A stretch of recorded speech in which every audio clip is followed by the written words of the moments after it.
Hola, buenas noches, Mauricio. Buenas noches, señora Maravilla, ¿cómo está?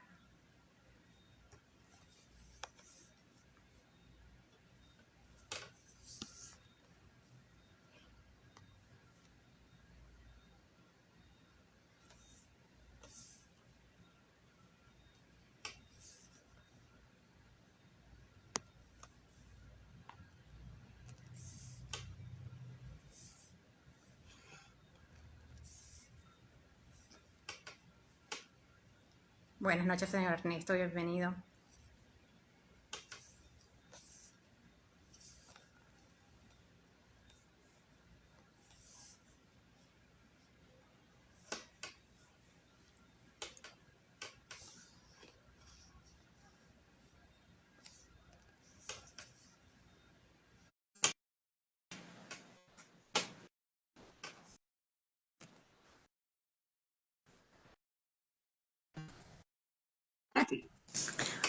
Hola, buenas noches. Buenas Hola, noches, buenas doctora, noches. bienvenida. Mucho gusto, encantada. Buenas noches a todos, bienvenidos. Gracias por acompañarnos en este nuevo live. Hoy vamos a estar conversando con la doctora María Gravela Jiménez. Ella es neurólogo pediatra, autora del libro Autismo Puertas Adentro, ¿correcto? Ajá, excelente. Los invito a leerlo porque está muy bueno. Pero hoy tenemos un tema diferente. Hoy vamos a estar hablando del trastorno de déficit de atención e hiperactividad. Bueno, ya nuestra invitada está aquí con nosotros, así que bienvenida, doctora. Gracias por acompañarnos. Muchas gracias por la invitación. Me disculpo por haber tenido que reprogramar el live debido a las condiciones de clima de Texas. Espero que mi conexión esté estable porque todavía tenemos algunos problemas con el internet, pero bueno, espero que podamos cubrir todas las expectativas de todas las personas que se están conectando en esta hora. No, bueno, agradecidos realmente porque sabemos que la situación allá estuvo bastante complicada, entonces agradecidas con su tiempo y con el esfuerzo que está realizando para acompañarnos esta noche y poder transmitir esta importante información a toda nuestra comunidad. Seguro que sí. Eso esperamos. Bueno, el trastorno mañana se celebra el Día Internacional de Concientización sobre el TDAH. Esta condición es una condición del neurodesarrollo que afecta a 1 de cada 10 niños entre 5 y 17 años en Estados Unidos, de acuerdo con un informe del Centro de Control y Prevención de Enfermedades de este país. Entrando en materia, porque el tiempo apremia. Háblenos un poco de qué son los trastornos del neurodesarrollo. Bueno, los trastornos del neurodesarrollo, como su palabra lo indica, es un conjunto de condiciones que no son enfermedad. Y esto es importante siempre hacer destacar, que por eso no se llaman enfermedades del neurodesarrollo, sino trastornos, porque definitoriamente la palabra trastorno y enfermedad implica cosas diferentes. Dentro de los trastornos del neurodesarrollo hay un conjunto de condiciones que implican, como su palabra lo indica, neuro, que hay una alteración en el sistema nervioso que origina un conjunto de síntomas que son específicos y constantes en cada uno de ellos. Esto incluye no solo el trastorno por déficit de atención e hiperactividad, que como bien dijiste es muy frecuente y es un motivo de consulta muy frecuente en la consulta de neuropediatría, incluye el trastorno del espectro del autismo, incluye trastornos del aprendizaje, entre otros. Estos son los más frecuentes. Entonces, lo importante es saber es que ocurre una disfunción o una alteración en el sistema nervioso, y por eso la palabra neuro deriva de allí, y desarrollo, porque ocurre en el momento en el que el cerebro está en desarrollo, incluso la vida intrauterina. Entonces, por eso es que se diagnostican en la edad pediátrica, porque ocurren mientras el cerebro está en desarrollo y tiene características nucleares cada uno de las condiciones que forman parte de lo que conocemos globalmente como trastornos del neurodesarrollo. Perfecto. Doctora, específicamente, ¿qué es el TDAH y cómo se desarrolla? Okay. El TDAH ha tenido, digamos, como varios cambios últimamente. De hecho, la Academia Americana de Pediatría hizo su última revisión en el 2019, porque la más reciente era del 2011, porque hay hasta síntomas muy sutiles que se han ido como que detallando en las últimas publicaciones que hay. Cuando hablamos, como su nombre lo indica, trastorno por déficit de atención e hiperactividad. Hay algunos neurólogos incluso que dicen que es el trastorno por déficit de atención con o sin hiperactividad. Entonces, Correcto. como su nombre lo indica, es un trastorno del neurodesarrollo que incluye síntomas de inatención o déficit de atención. Y cuando hablamos de atención, tenemos que definirlo como la capacidad que nosotros tenemos de enfocar nuestros sentidos en un punto. Nuestro oído, nuestra visión, todos nuestros sentidos en un foco. Eso nos va a permitir recibir información del ambiente. Entonces, las personas que tienen esta condición o que tenemos esta condición, tenemos dificultad de fijar nuestro foco, nuestros sentidos en un punto focal, en un único punto. Entonces, eso es un punto, digamos, nuclear, el déficit de atención. Y puede estar acompañado o no de hiperactividad e impulsividad. ¿Qué es la hiperactividad? La hiperactividad es la excesiva actividad motora. Estas personas que se están moviendo constantemente. A Es que no veces es se muy quede quieto sutil. nunca. A veces es muy sutil. En mi caso, uno de mis síntomas, y bueno, mucha gente no lo sabe y le parece como extraño, pero sí, yo fui diagnosticada como ADD, como TDA, o sea, trastorno por déficit de atención en la edad adulta. Y obvio, tengo síntomas desde niña, pero las mujeres o las niñas somos más capaces de hacer el masking y como Exactamente. Muy disimular o chévere. tratar de enmascarar nuestros síntomas. Pero yo me la pasaba tecleando, yo soy guitarrista, y yo pasaba todo el día como si estuviera charrasqueando la guitarra. O sea, mi movimiento tanto de las manos como de los pies, o sea, yo no constantemente yo estoy moviéndome. Entonces, a veces es muy sutil, pero en el caso, por ejemplo, de los varones, que el síntoma de hiperactividad es más notorio, son niños que a veces parece que tuvieran un motor encendido de on todo el día y son ¿Dónde lo trepan y son apago? una excesiva energía.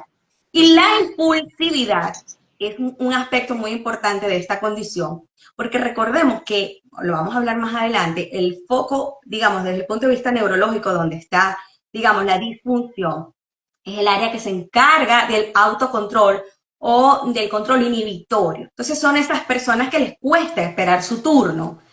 Yo, por ejemplo, una de mis situaciones que era muy imprudente, porque decía las cosas sin filtro, porque tenemos problemas en la inhibición social. Entonces, solía ser catalogada de irreverente porque no tenía filtro para decir las cosas y expresaba las Y cosas más allá, impulsivamente, no pasaba por este filtro que hace el área prefrontal de decir, ya va, voy a organizar las ideas. Entonces, esa impulsividad pues, es otro de los síntomas notorios. claro, y más allá del aspecto social de la impulsividad, también representa un riesgo para el niño, porque no miden el peligro generalmente. Entonces son los que se montan en el árbol, O están escalando, se tiran atraviesan sin, la calle o atraviesan la calle porque sin ver hacia los esta lados. conducta impulsiva hace que no puedan o tengan disminuida su capacidad de medir los riesgos. Si yo atravieso la calle sin mirar a los dos lados o no miro el semáforo, o sea, esa capacidad de medir los riesgos, yo por ejemplo, que tengo 2 fracturas en una pierna, en un punto de mi vida era extrema, yo hacía rappel, me lancé de parapente, o sea, ya ahora, bueno, porque logras aprender a cómo dominar esta situación. Bueno, no quiero, ¿Cree que la digamos, misma condición la llevaba a buscar esas condiciones extremas, esa constante necesidad de desafío, de reto? bueno, porque desde el punto de vista biomolecular, tú sabes que hay un desbalance en los neurotransmisores, entonces, bueno, entre la noradrenalina y la dopamina, pero me escapé del colegio bien pequeña una vez, me la pasaba trepando árboles, o sea, mucha gente no lo cree porque siempre fui buena estudiante, la gente claro, porque el déficit de atención es mi síntoma predominante, no soy tan hiperactiva, mi hiperactividad está aquí en mi cabeza, pero mi actividad motora no es tan evidente, pero pues sí. Entonces, el control de impulsos, porque vamos a hablar ahora de eso, es una de las áreas que está afectada en las personas que tenemos esta condición. Entonces, bueno, para mí es como la gente se pregunta, ¿te dedicaste más al autismo? Porque bueno, para mí esto es como leerme a mí misma, hablarte de porque además mi historia la he tenido que hacer en retrospectiva, porque como te dije, fui diagnosticada en la edad adulta. Claro. No, y eso la ayuda con sus pacientes porque le permite Claro, tengo una entenderlos empatía y tremenda conectar con porque, ellos. claro, tengo empatía tremendas con los pacientes y con las mamás. Por ejemplo, gracias a Dios mi mamá no sufrió tanto conmigo porque siempre fui buena alumna, ¿no? Fui buena estudiante, pero mi mamá me decía una frase que repetía siempre: vives más allá de Plutón. O sea, imagínate, no en Plutón, sino más allá. Me daba O las sea, nubes siempre. sí, vive más allá de Plutón, porque estaba ahí mi cuerpo, pero mi cabeza estaba orbitando en mi cosa, en otra cosa. Bueno, continuemos. Doctora, de acuerdo con este informe que mencionaba hace un momento, entre 2016 y 2022 se detectaron al menos 1 millón de casos del trastorno de déficit de atención. ¿A qué considera que se debe este incremento en los diagnósticos y cómo se diagnostica el TDAH? Mira, ocurre algo similar como con el caso de autismo y es una pregunta que me hacen recurrentemente, porque ahora hay más, es realmente una epidemia.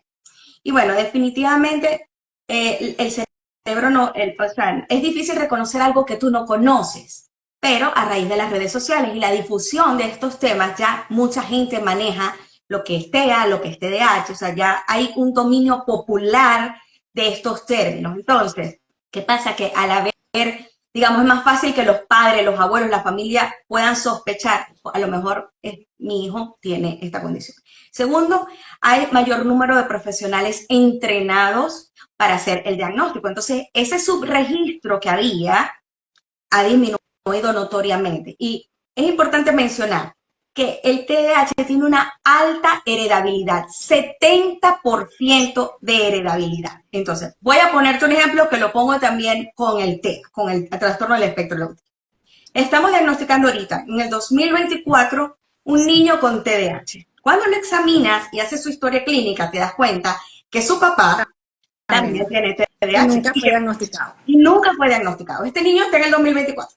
Su papá era de los 80, no está registrado porque no fue diagnosticado. Cuando sigue investigando, el abuelo también tenía TDAH. Entonces, este señor de los 50, los 40, tampoco fue diagnosticado. Entonces, este señor de los 40, este señor de los 80, tienen TDAH, pero no fueron diagnosticados. Estamos viendo el de 2024 porque hay más recursos para hacer el diagnóstico. La maestra lo puede notar más. Y Claro, algo tenemos que yo más veo, información. sí, y algo que yo veo notorio, y creo que ahí va más la diferencia, que los patrones de crianza han cambiado. ¿Qué pasa? Que este niño en los años 40 o 50, o este papá de los años 80, era hiperactivo, era inquieto y que salía a jugar metras, pelota a la calle. Pero este niño del 2024 pasó una pandemia, está encerrado, pasa 8 horas con una tablet, con un La comunicación. electrónico. Entonces, obviamente, sus síntomas son más notorios, porque este que nació en los 80 salía a jugar pelota, salía a Quemaba toda jugar, esa energía. y esa energía, entonces, no es que no existía, sino que pasaba desapercibido. Y los patrones de crianza han cambiado. En los 80 y en los 40 estaba una mamá que no trabajaba, que estaba 10, 12 horas con su niño, con una chancla, con una, no sé, en otros países, con figuras de autoridad bien fuertes. Niña. En cambio ahora, este niño del 2024, su niñera es una tablet porque la mamá trabaja 10 a 12 horas. Entonces, los patrones de Considera, crianza han cambiado. considera usted desde su experiencia que el uso de los dispositivos tiene alguna influencia en este incremento de condiciones del neurodesarrollo. Sí, a ver, como te digo, no como causa, no es que los niños que estén jugando tablet les da, porque tiene autismo porque está con la tablet todo el día, no, pero la evolución es diferente. Un niño, por eso digo los dos modelos, del niño de los 80, del niño del 2024, la evolución y el pronóstico es diferente, sobre todo en autismo, porque realmente en TDAH creo que hemos ido al avance y las escuelas hemos tratado de adaptarlas, ya tenemos pupitres con bicicletas, o sea, hemos adaptado las aulas para que el niño TDAH se pueda integrar.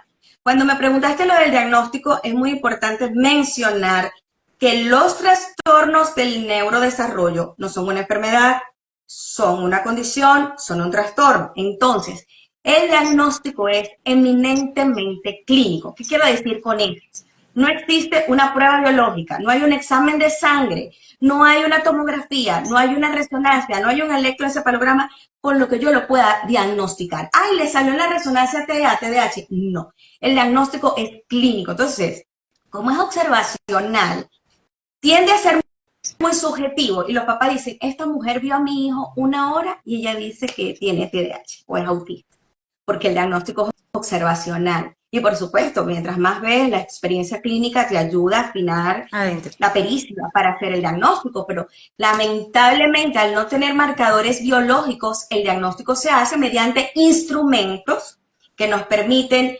calificar de manera o medir más o menos cuantitativa y cualitativamente la condición. Entonces, para TDAH existen instrumentos de evaluación que lo deben hacer personas capacitadas, no estos coaching y esta gente que, no, porque yo soy influencer y ya yo, no. Personas certificadas, calificadas, porque por eso es que hay tal vez muchos falsos positivos, porque han sido diagnosticados por personas que no tienen la No tiene la pericia para capacitación. hacerlo. Entonces, hay instrumentos aplicados que nos permiten medir, sí, este TDAH y qué subtipo es, porque ya vemos que hay tres subtipos, predominantemente inatento, predominantemente impulsivo hiperactivo y la modalidad combinado, que es el más frecuente. Correcto. Bueno, ya he mencionado un poco de lo que son los síntomas, pero el papel de los padres es fundamental porque son quienes más tiempo en teoría pasan con los niños. ¿Cuáles son esas señales de alerta, esos, digamos que focos o banderas rojas a los que se deben prestar atención para, digamos que intuir o prestar atención a la preocupación de que puede existir un trastorno de déficit de atención e hiperactividad? Bueno, es importante mencionar que anteriormente, y esta es una de las cosas como que ha cambiado un poquito, ¿no? Teníamos que esperar que el niño tuviera 6, 7 años para diagnosticar. Esto la Academia Americana de Pediatría ha hecho, digamos, cambios, ¿no? No, espérate que ya en la preescolar tú puedes tener una alta sospecha diagnóstica. El asunto es aquí decidir la medicación porque la mayoría de los fármacos que utilizamos son aprobados después de los 6. Pero ya desde la edad preescolar, estoy hablando de niños 4 o 6 años, podemos ver síntomas evidentes de que por allá pinta. Importante. Uno, voy a mencionar puntos importantes para hacer el diagnóstico. Siempre buscar lo que se parece y lo que no es. ¿Ok? Porque el diagnóstico diferencial aquí es muy importante. Y yo quiero hacer hincapié en el tema de la cronicidad. ¿Por qué? Porque las pautas, y nosotros nos guiamos por un manual que se llama DSM-5, que es el manual donde están todos los trastornos mentales, y tienen los criterios bien específicos, y tienen que haber 6 criterios por más de 6 meses. Entonces, cuando este criterio de cronicidad, más de 6 meses, no está presente, no es TDAH. Y pongo un ejemplo. Me llega un niño a la consulta porque tiene muchos síntomas de TDAH, está distraído, no termina las tareas, se le olvidan las cosas en el colegio, y fue abrupto. Este cambio de conducta lo empezaron a notar en unos 2, 3 meses. Y antes no, él antes llevaba su tarea, era buena estudiante, y cuando fuimos explorando, este niño fue abusado. Entonces, tenía un diagnóstico falso positivo de TDAH y no era TDAH. Había sido abusado y ese fue el origen de su cambio de conducta. Fue un cambio agudo. Ahí voy a la diferencia de que sea agudo o que sea crónico. La cronicidad es importante, más de 6 meses. Otro criterio, que esto se repita en más de 2 ambientes. O sea, no, él solamente es hiperactivo en la escuela, pero en la casa se porta bien. Y en el karate, bien. Y en la natación, bien. Y en la bola, bien. No es TDAH. Tiene que ser en más de 2 ambientes, porque algo está pasando en la escuela, por la cual el niño se comporta así solo en ese ambiente. Es que tiene bullying, es que le tiene terror a la maestra. Yo tenía un niño que yo hice un diario, lo usamos mucho en neurología, el diario para la migraña, el diario para la epilepsia, y llevábamos un diario, ¿no? ¿Qué días de la semana, qué hora era que era más disruptiva la conducta? Y yo notaba que era fijo, los miércoles era el peor día, el miércoles siempre llegaba con una nota de la escuela, y a la misma hora. Era una profesora que le tenía terror, era psicoterror. Entonces, en ese momento tiraba pupitre, se ponía grosero, empujaba a la otra, le subía la espalda a la niña. O sea, esos patrones, eso lo tenemos que explorar. porque es Claro, importante. ahí radica un aspecto fundamental de nuestro servicio, que es la terapia ABA, que es la evaluación funcional de la conducta. Buscar por qué están ocurriendo esas conductas, ¿no? Y para poder brindarle la ayuda que necesita. Entonces, hablamos de cronicidad, hablamos de la presencia de los ambientes, a ver qué otra, ajá, tiene que parecer antes de los 12 años, o sea, es un trastorno que vemos síntomas desde muy pequeño, ya las pautas dicen, está presente antes de los 12 años. Sí, muchos son diagnosticados en la edad adulta o en la adolescencia, como fue mi caso, que fui diagnosticada vieja, o sea, ya en mi edad adulta, a pesar de que tenía síntomas que no eran tan disruptivos, porque como digo, ¿cuál es la mayor preocupación de los papás? El rendimiento académico. Y hay muchas personas con TDA o TDAH que su rendimiento académico es bueno. Claro. Entonces, en este caso, como que pasa. Entonces, bueno, que sea grosera, que sea contestona. Las monjas me decían, pero qué irreverente esta muchacha, porque estoy en una escuela religiosa. Pero pasa porque era buena estudiante. Entonces, bueno, o por ejemplo, es un niño que se destaca en los deportes. No, él es la estrella en básquetbol. Entonces se destaca Tenemos, tanto en este que como que lo demás, pues no, una disrupción que puede haber, como que puede pasar de la. tenemos Entonces, bueno, casos reconocidos de deportistas, creo que es Michel, no sé, el nadador, no recuerdo la pronunciación ahorita, nadador olímpico, que ha tenido múltiples medallas de oro, él está diagnosticado con TDAH. y bueno, Michael Lionel Messi Jordan. también, Lionel Messi recibió tratamiento. Y Eso me bueno, lleva a una de las cantidad. preguntas. ¿Usted considera que puede un diagnóstico de trastorno de déficit de atención o de cualquier otro trastorno del neurodesarrollo condicionar el futuro de un niño o niña? Bueno, mira, esta es una frase que yo siempre uso en mis conferencias. El diagnóstico, y lo escribo en el libro, el diagnóstico no es una condena. Gracias a Dios a mí no me diagnosticaron niña, porque mi mamá le hubieran dicho, no, ella tiene un trastorno del neurodesarrollo, quizá, pues, Había sido limitado. el diagnóstico hubiera sido una Un limitación. encasillamiento. Sí, esa etiqueta. Yo en mi consultorio cuando tenía mi consulta en Venezuela, yo tenía una foto de Michael Melamed. Quienes lo conocen, es un escritor, conferencista, coaching venezolano, que tiene una condición neurológica y corrió el maratón de Nueva York, entre otros de muchos maratones y le dijeron, se va a morir, nunca va a caminar, nunca va a llegar a hacer nada. Entonces, ¿quién soy yo para decirte a ti que tu hijo no va a ir a la universidad? Entonces, un diagnóstico no es una condena, pero siempre creo y siempre, porque lamentablemente, como estos temas tienen tantos tabúes y tantos mitos, muchos padres, sobre todo en la época antigua, ocultaban los diagnósticos de sus hijos, no decían nada, no los reportaban a la escuela, todo era secreto. Entonces, le cerraban las puertas a que recibiera las adaptaciones que necesita, pues. Entonces, creo que cuando tú tienes la respuesta, cuando yo asumí mi diagnóstico, porque soy neurodivergente, entonces yo podía entender, por eso es que nunca puedo saber una dirección de un lugar, siempre me pierdo, yo sin GPS. GPS es un signo vital para mí. O yo puedo pasar, mi hija se burla de mí porque me decía mi hija, mamá, has pasado por el mismo lugar 5 veces y te tomas la foto, porque mi memoria de trabajo está comprometida. Entonces, para mí, pasar por ese lugar era como si lo pasara por primera vez. ¡Qué bonito! Mamá, te has tomado 5 veces la foto en el mismo lugar. Entonces, Bueno, pero vuelvo a vivir la experiencia. Tiene sus en la cosas medida positivas. que yo pueda entender, tengo TDA, tengo déficit de atención, ya tengo mis estrategias que, bueno, por supuesto las aplico con los pacientes. Bueno, tengo comorbilidades, porque eso vamos a hablar también. El TDA generalmente no viene solo, el TDAH no viene solo, viene con muchos amigos. Y muchas veces no es propiamente el TDAH lo disruptivo, sino que es TDAH con trastorno posicionista desafiante. Entonces, es esta comorbilidad lo que le trae problemas a ese niño en la escuela.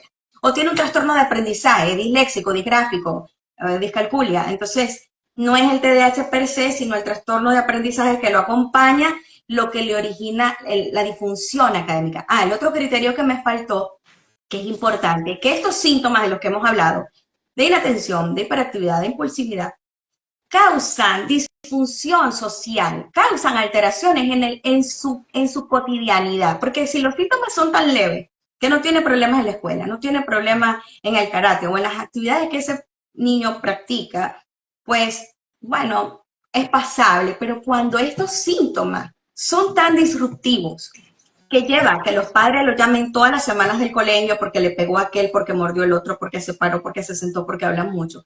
Entonces ya estamos hablando del trastorno. Es un trastorno. Correcto. Vamos a abrir un paréntesis para contestar un par de preguntas. Zuli dice, ¿cómo se puede diagnosticar un adulto? Ok. En el adulto es importante siempre hacer la historia en retrospectiva. O sea, porque insisto, no es que de adulto se hizo hiperactivo con déficit de atención. Él viene así desde chiquito. Viene así desde que estaba en el vientre de la mamá. ¿Ok?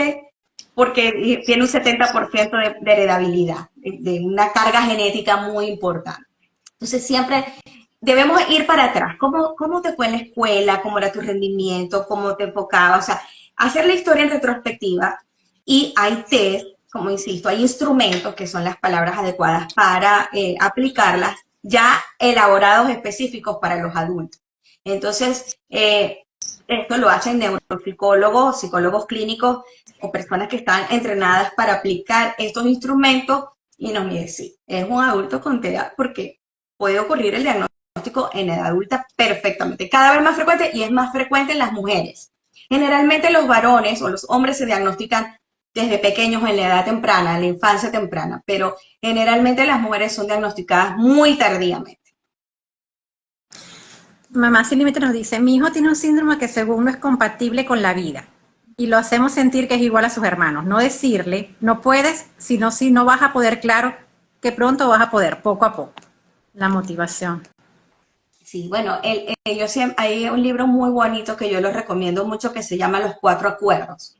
Y uno de los cuatro acuerdos dice, sé impecable con tus palabras. Y las palabras que usamos con nuestros hijos, y lo digo mucho cuando doy mis conferencias a los maestros, mi fuerte, o digamos, mi mayor meta ahorita es entrar a las escuelas, porque yo siempre digo, las mamás amamos a nuestros hijos con el diagnóstico y el trastorno, el síndrome que sea. El problema son los maestros. Entrar a las escuelas es el reto.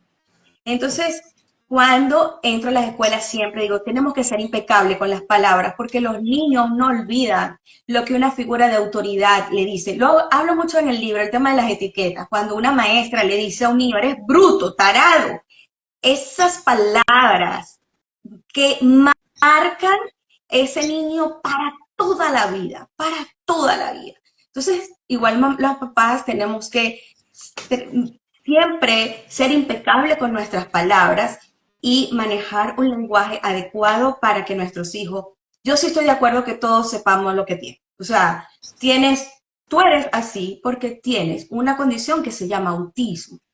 Porque él va a entender por qué yo soy diferente a los demás. Porque a y veces vamos me siento diferente. la información a medida que va creciendo, porque un niño chiquito de 3 años, autismo, a lo mejor ni entiende lo que es.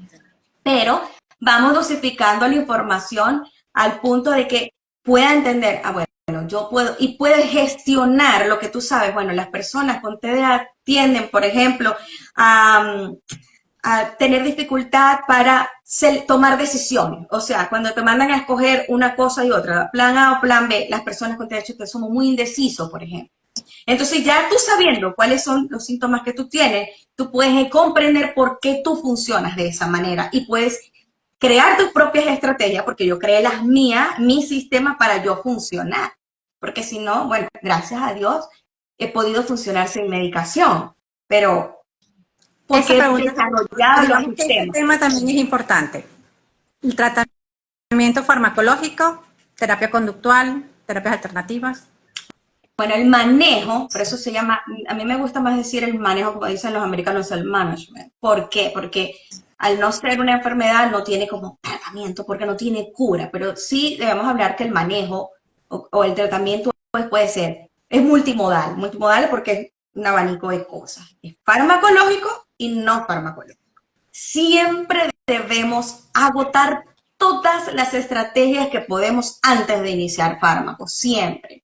Lamentablemente, en este mundo que vivimos fast, todo lo queremos ver rápido, las maestras son las primeras que empujan para que se ponga la medicación, pero siempre debemos agotar todas las medidas no farmacológicas antes de iniciar tratamiento.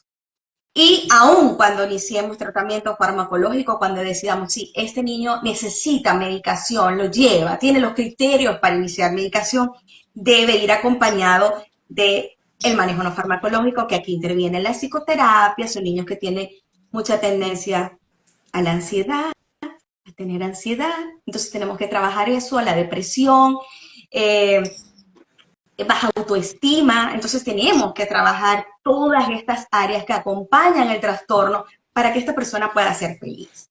Entonces, Nosotros en Child Center hacemos mucho hincapié en la importancia de la intervención temprana. es importante todos los trastornos del neurodesarrollo, llámese trastorno por déficit de atención, llámese autismo, llámese trastorno del aprendizaje, la diferencia la cambia la intervención temprana. Un niño que lo empezamos a trabajar a los 12 años, que empezamos a trabajar estructuras, horarios, tiene más dificultades si lo empezamos a hacer estrategias desde corta edad. ¿Puede Yo la tengo terapia aquí, ayudar? Bueno, termino sí, y... este cerebrito es simplemente para mostrar que mucha gente dice que el TDAH es un mito y no, sabemos que este diagnóstico existe y sabemos específicamente qué áreas del cerebro están comprometidas.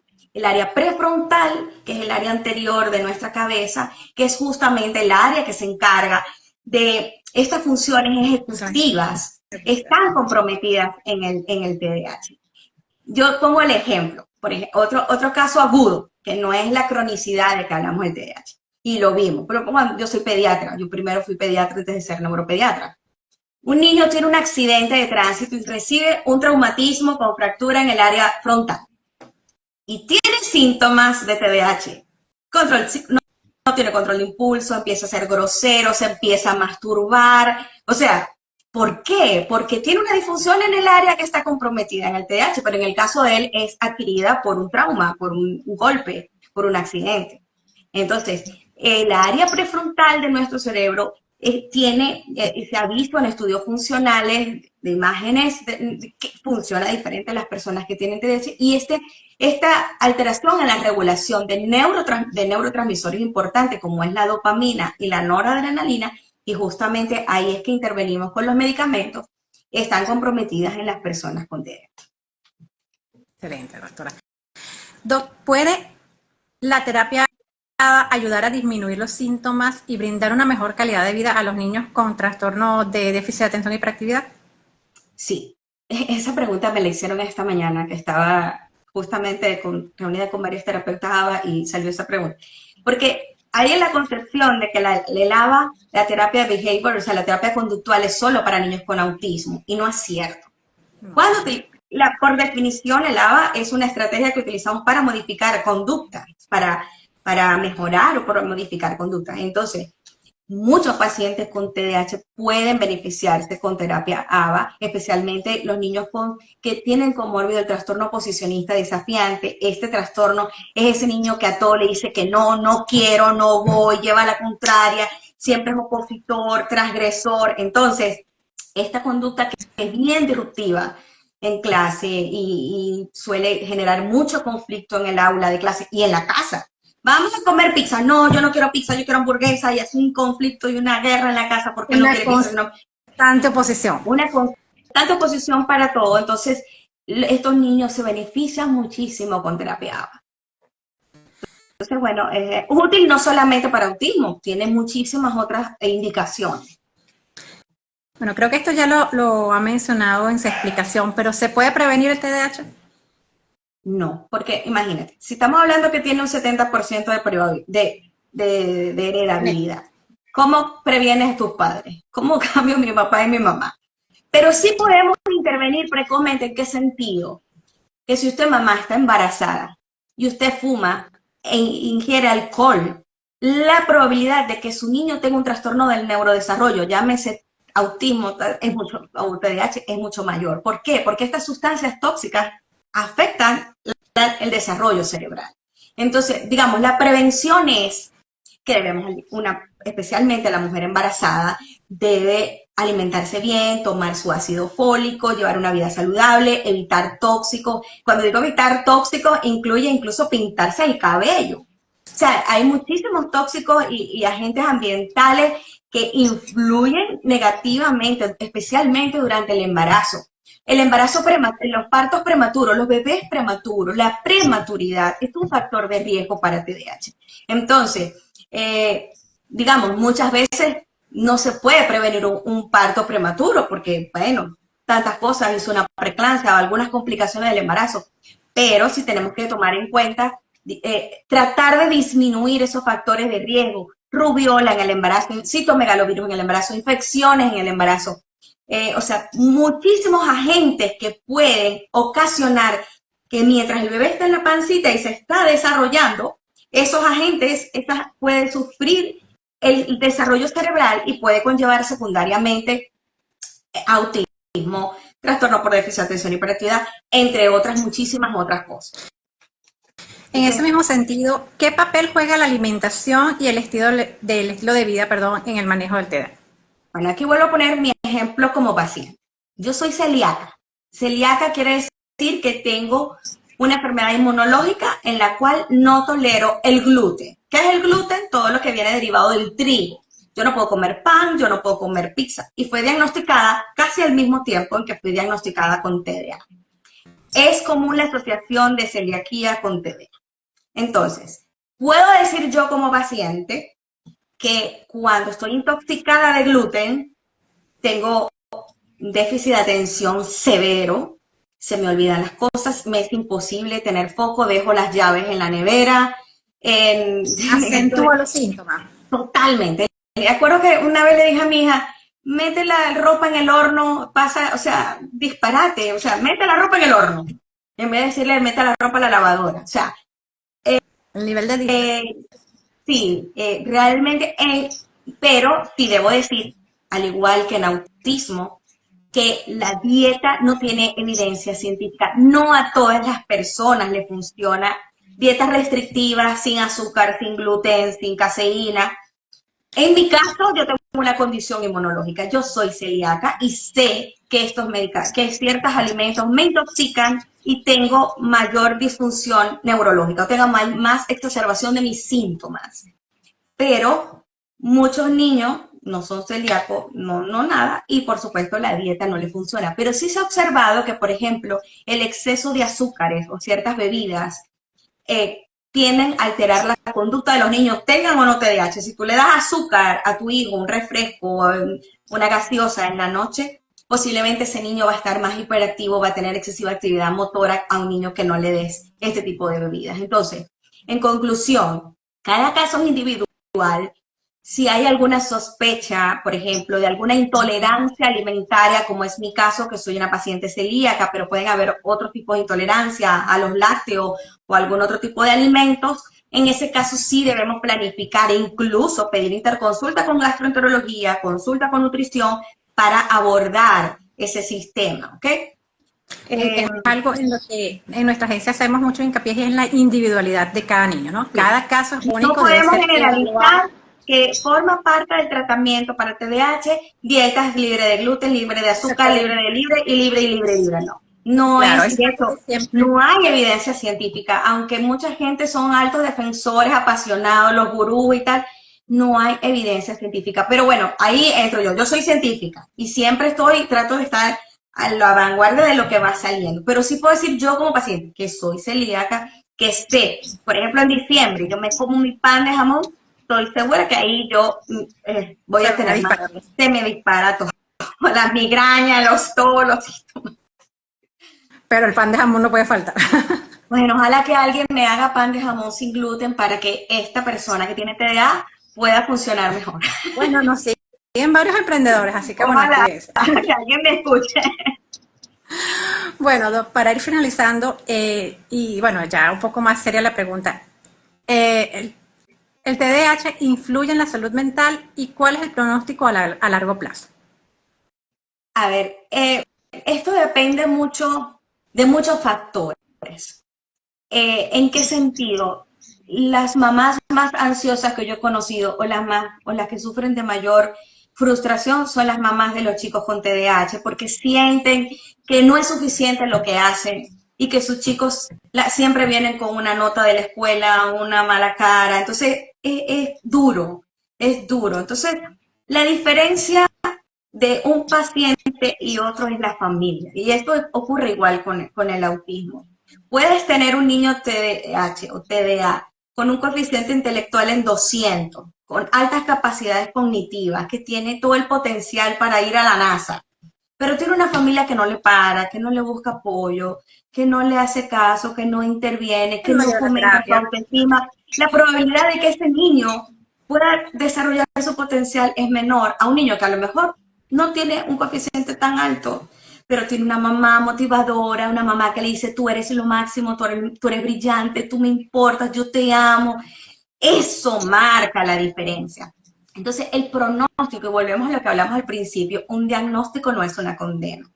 El diagnóstico per se no es que origina un problema mental, depresión, ansiedad, pero definitivamente sí, las personas con TDAH tienen más riesgo de caer en estas comorbilidades, en estas otras situaciones mentales. ¿Por qué? Porque se frustran, no llegué, o no tienen las expectativas de mis padres, o yo quería pero no pude. Entonces, sí tienen más riesgo de tener esto. Además, insisto, recuérdense que el TDAH, y lo vuelvo a repetir, generalmente no viene solo. Viene con tics, es muy frecuente, niños con TDAH, con tics, muy frecuente. Es más, a veces van a la consulta por los tics. Me lo traigo porque es algo raro con los ojos. Y cuando estás viendo tiene tics, pero es que también tiene TDAH. ¿Ok? O tiene trastorno obsesivo compulsivo. O realmente no es TDAH, es bipolar. Pero cuando está en la fase maníaca, ese niño no lo para nadie, se sube en las paredes, y cuando está en la fase depresiva no quiere hacer nada. Entonces, esto es muy importante, por eso es que muchas veces empezamos descartando lo que no es. Esto es muy importante, descartamos lo que no es, para poder aceptar el diagnóstico, porque hay muchas personas que tienen un falso positivo y realmente no son TDAH, tienen otra cosa. Entonces, la intervención.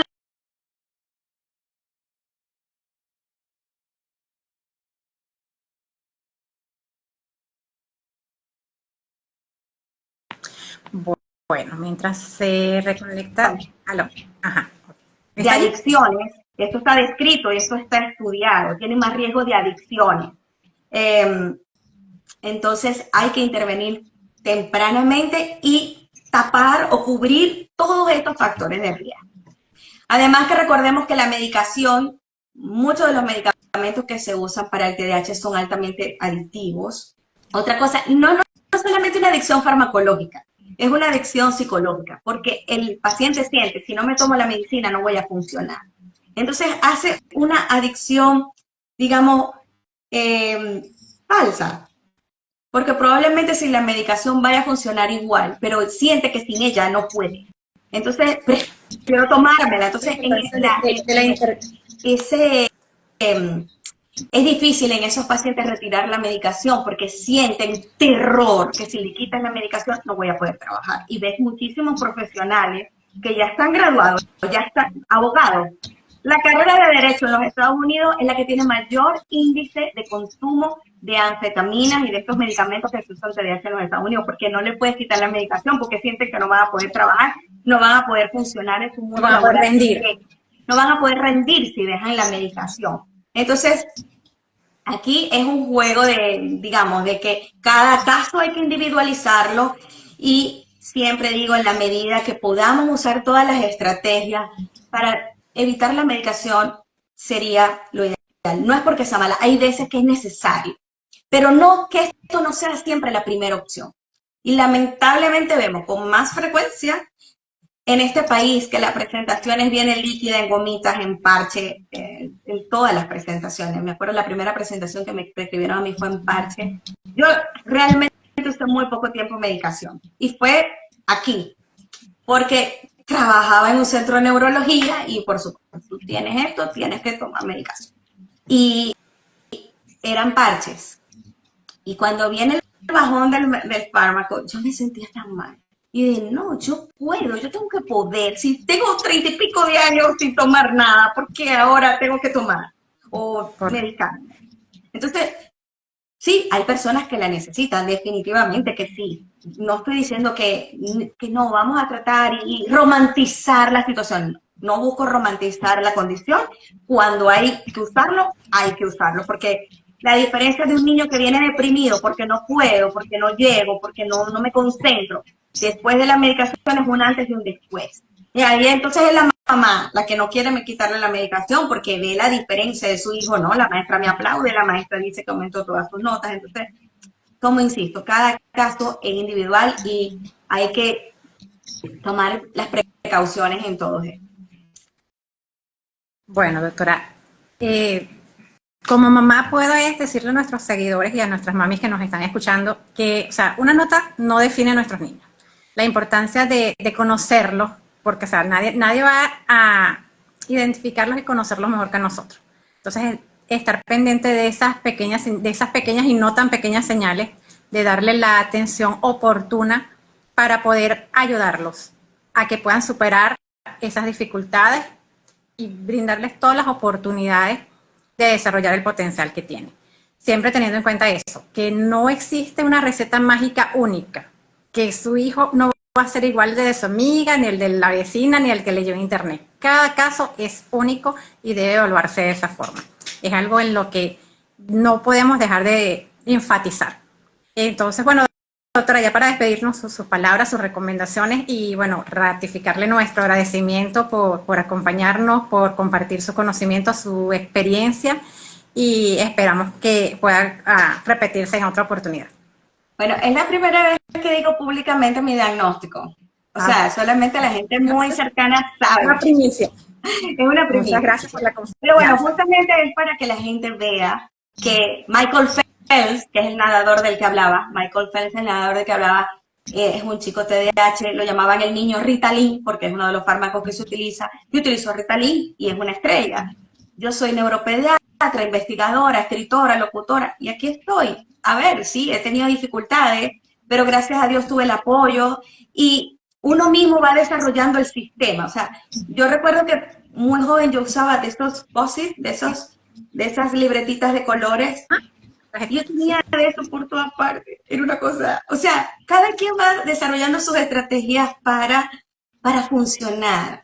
No dejar nuestros sueños. Todos somos buenos para algo. Yo siempre insisto en la consulta, vamos a ver para qué es bueno, vamos a buscar cuál es su potencial, cuáles son sus fortalezas y desarrollarlas, y porque sus cuando un preferencias. chico encuentra, yo soy bueno para la música, y es mi caso. Yo soy música porque me encanta. Yo tengo que escoger entre mis dos pasiones, que es la medicina y la música, estoy frita porque eso me encanta, la guitarra, la música.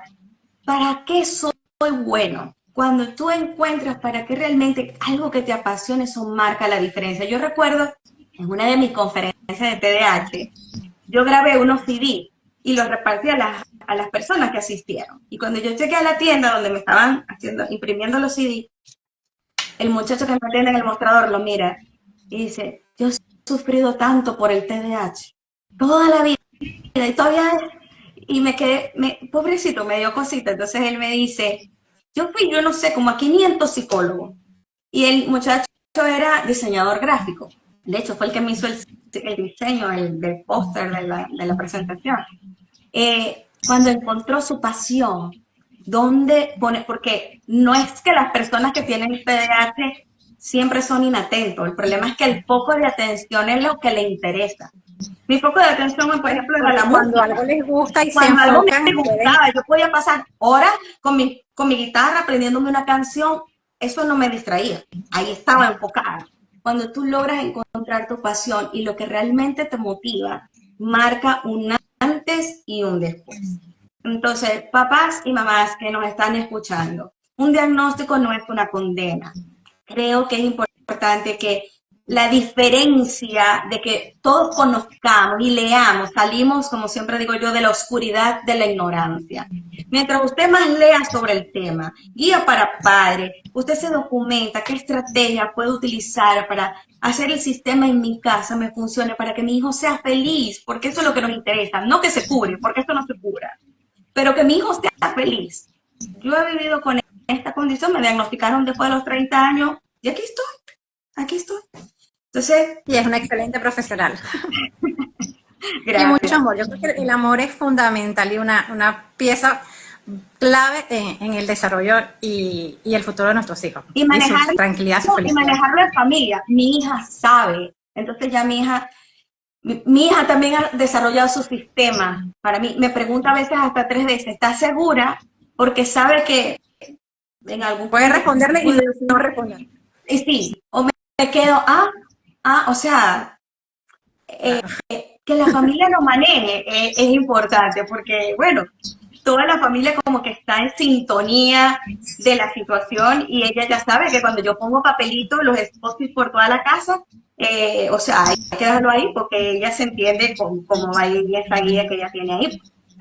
Y los colores, Bueno, yo tengo bolígrafos de todos los colores. Entonces, los cumpleaños rosado, la universidad con azul, tal con rojo. O sea, yo desarrollé mi sistema. Entonces, con todas las condiciones, cada paciente desarrolla sus estrategias para funcionar, pero más que para funcionar, para ser feliz. Esa es la meta. importante. Bueno, doctora, ya para concluir, por aquí la felicitan, le agradecen, nuestra CEO está conectada, le dice que muchas gracias, que una excelente exposición, Mauricio, pediatras, Alicia, bueno, muchas gracias a todos, Janice, Denise, Bárbara, todos están muy agradecidos y bueno, nosotros también. De verdad que muchas gracias por su explicación, por su exposición, por compartir su experiencia tanto personal como profesional con nosotros y con nuestra comunidad. Esperamos Antes de tenerla despedirnos, nuevamente. les voy a pedir un favor. Mañana 13 de julio es el día del TDAH. Vamos a vestirnos de naranja. Yo estoy de naranja porque es el color del TDAH. Vamos a vestirnos de naranja en apoyo de las pacientes y de las familias con esta condición para hacer visible. Este es el objetivo de mi plataforma. La gente dice que yo solo hablo de autismo y no es así. El objetivo de mi plataforma es hacer visible las enfermedades huérfanas y de las cosas de las que nadie habla. Entonces mañana vamos a ser solidarios y vamos a vestirnos de naranja en honor a todas las personas que vivimos con el trastorno por déficit de atención y hiperactividad. Muchas gracias, así será. Ya yo empecé. Gracias, buenas noches a todos, gracias por acompañarnos. Hasta Chao, otra gracias. oportunidad.